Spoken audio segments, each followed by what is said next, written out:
Hello everyone, my name is Oluwatimileyin Ogundele, but I go by Timmy. I'm a junior food science major here at Alabama A&M University, and today I'll be speaking on antibiotic usage in livestock. And I'll be asking a simple but very uncomfortable and controversial question. Are antibiotics an essential tool for animal health, or are we slowly creating a global health threat? This presentation will look at the science behind how antibiotics work or how they are used in meat production, how antimicrobial resistance develops, what different countries are doing from an ethical and policy standpoint, and what alternatives exist that can be used instead of antibiotics. So by the end, I want us to see that this is not just a agricultural problem, but is also an human health problem. And our decisions on how we use antibiotics, especially in meat production, will shape our future going forward and reduce health risk, especially for future generations. So let's begin. To start off, a quick definition or a simple definition for antibiotics is they are substances that are used to treat bacterial infections in humans and animals. However, roughly 70% of medically important antibiotics are used in animals. This was published by the Food and Drug Administration, the FDA. And this is because livestock production relies on antibiotics for survival, because animals need treatment to stay healthy and to produce meat efficiently. However, this usage of animal antibiotic is becoming a global problem because animal antibiotic usage is driving antimicrobial resistance. That means microbes are becoming resistant to the use of these antibiotics. And this is becoming a public health problem because antibiotic resistance threatens our ability to treat these infections that can be easily treated easily before are now becoming extremely difficult to treat because of these resistant strains of microbes that are forming. So this topic sits at the intersection of where meat science, animal production, and global health all collide, and this is exactly why it is very controversial and very important to discuss. Uh, so before we go on, why I already hinted at it in the previous slide on why antibiotics are very important in the use of livestock production. And the number one reason is treatment. Like I said, antibiotics are used to cure bacterial infections or illnesses that have affected animals or groups of animals. That is the way to rescue them and ensure their survival. But also, can be used to prevent these illnesses from even starting in the first place, especially in high stress environments. For example, newly weaned pigs or a crowded poultry house. These are high stress environments that you need to introduce antibiotics to the animals so that it doesn't lead to an outbreak of illnesses and leads to loss for the industry or the company in question, and can result in death of humans and animals alike. So it helps prevent illnesses as well as treat them. But the one I want to focus on is growth promotion, because low dose antibiotics that are used in low doses, or antibiotics when used in low doses and supplied through the feed or water of animals, can be used to improve the weight, or help the animals gain weight fast and help to improve feed efficiency. And I'll get into the science behind how that works. But this last reason is the main reason on of why antimicrobial resistance is becoming an issue, especially if not managed carefully. So moving on. So how does growth promotion works? Antibiotics, when exposed to livestock, modulates or changes or alters the microbiota of the livestock.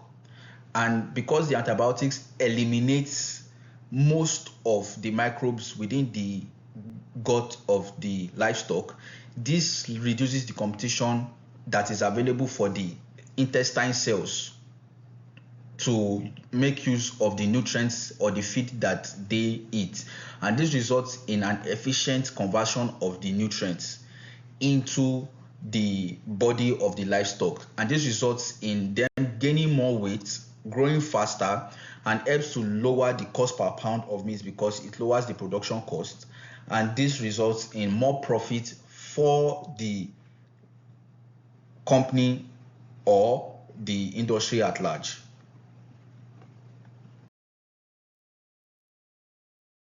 So when we expose antibiotics to bacteria, especially repeatedly or at low doses, we create what we call selection pressure.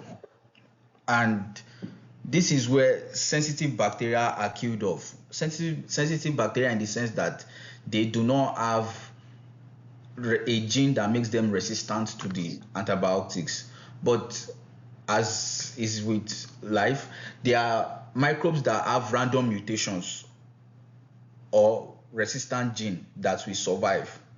Those are the resistant bacteria. As we can see from the slide, those colored blue are the normal bacteria, while those with the red color are those that are the resistant bacteria. They have a gene that makes them resistant to the antibiotic. But in the process of using antibiotics, we've killed off those sensitive bacteria. And because the competitors are gone, those resistant strains of bacteria begin to multiply. And then they can share their resistance gene with other bacteria. Over time, the proportion of the resistant bacteria to the sensitive bacteria increases, and those strains spread within the animal, on the farm and beyond it. And this is why resistance is not just random, it is a predictable response on how we use antibiotics, and it's also what affects humans as well. But because we are focusing on meat science, that's why I'm speaking on this specifically. So the same tool that can help improve growth in the short term can undermine antibiotic effectiveness in the long term. And this is what brings us to the next slide.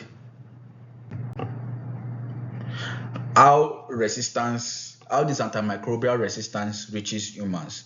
Once resistant bacteria exist on the farm in the animal cells, they have several routes to reach human beings.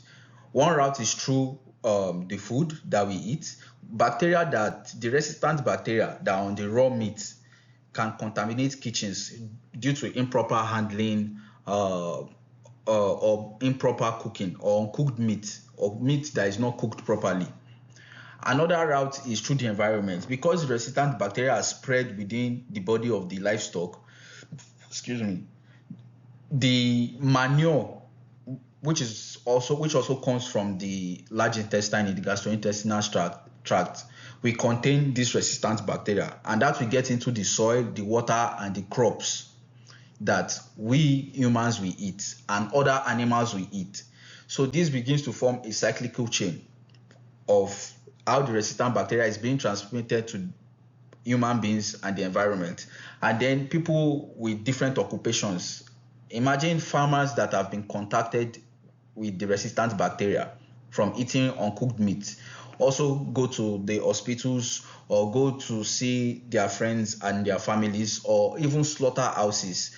Workers begin to become colonized with this bacteria, and they pass it to their families and to everyone. And because because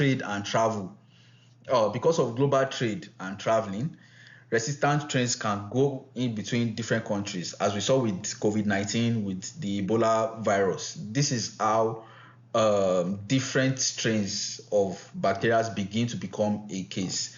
And that's why organizations view this as a One Health problem, not just a farm issue. And I'll get into detail concerning the One Health problem later.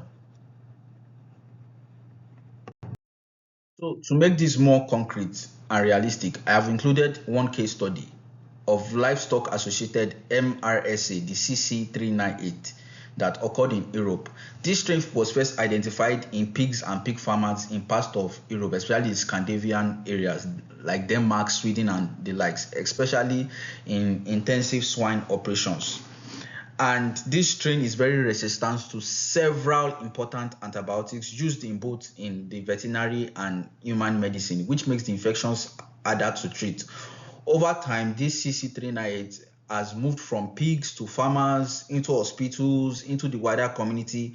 In some regions, a noticeable percentage of humans now have this infection of this particular strain.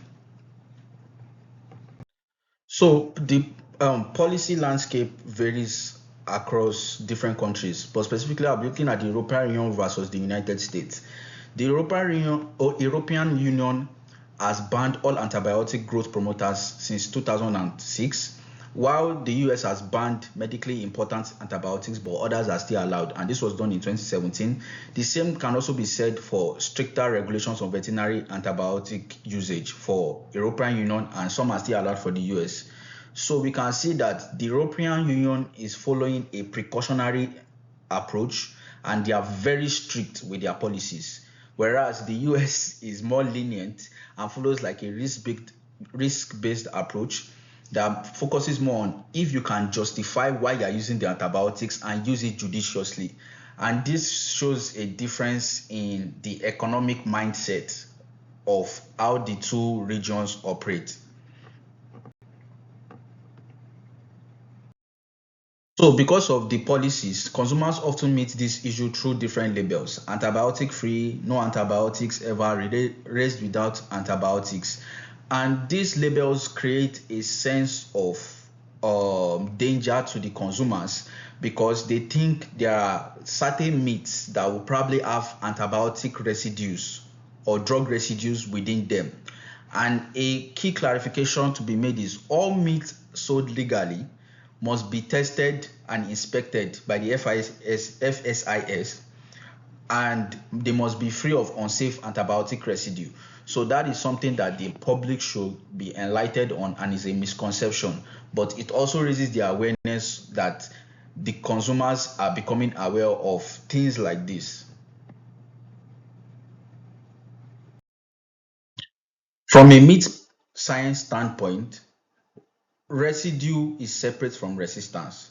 Withdrawal times are always allowed to let the drugs clear from the systems of the animals before slaughter, and the FSIS ensures this when they test the carcasses, and properly inspected meat is safe, like I said earlier. However, resistance is still the main issue, because microbes would still be on the product even though they are drug free, and this can still be transmitted to humans, food, and the environment. And this is what we call the One Health problem, where it is like a cyclical or triangle effect between the humans, environment, and the animals, and then the bacteria still keeps circling around. However, there are ways to go around it, and I will discuss this in the next slide. Like I said, there are alternatives to reduce antibiotic use and the threat of antimicrobial resistance. What these alternatives, and is not limited to this, are biological tools, farm management, genetics, and nutrition. Under biological tools, vaccines can be used to eliminate potential illnesses or threats. The use of probiotics and prebiotics, which can help to improve the gut microflora of the livestock, is far better than using antibiotics, which eliminates all competition and then results in the growth promotion issue like I detailed earlier. Then we have better farm management system, improving housing and ventilation, biosecurity and hygiene, better stocking density to help prevent disease outbreaks that will eventually lead to the use of antibiotics. Then we have genetics and nutrition with precision feeding, selective breeding, and even balanced diets to help ensure that the livestock that we have are primed for growth and efficient production. This is another case study where of Denmark that provides a real-world example of the ideas that I mentioned in the previous slide in action. So starting in the late 90s to the early 2000s, after the MRSA case of the CC398, Denmark phased out and then banned antibiotic growth promoters, especially in swine production. As you would expect, overall antibiotic use in farm animals dropped, as we can see from this slide, from the graph, it dropped. However, despite them not using antibiotic use for growth production, the pigs production still increased or maintained a relatively stable production rate. At first, there were some disease challenges, but producers adjusted with better management and vaccination and hygiene, and this helped them remain strong in their meat production. So this shows that we can still do this in our industries. So in conclusion, from a public health perspective, antibiotic resistance is the main long-term risk of livestock antibiotic use, and legally sold meat does not have drug residues or they are residue safe, but the resistant bacteria can still reach people. So farmers depend on antibiotics for health and efficiency, but growth promotion use is no longer justified because of the mechanisms at which it works, and there are smarter management systems or alternatives that can help protect both the animal health and help still maintain the power of antibiotics. Thank you for the time, and I'll open the floor for questions.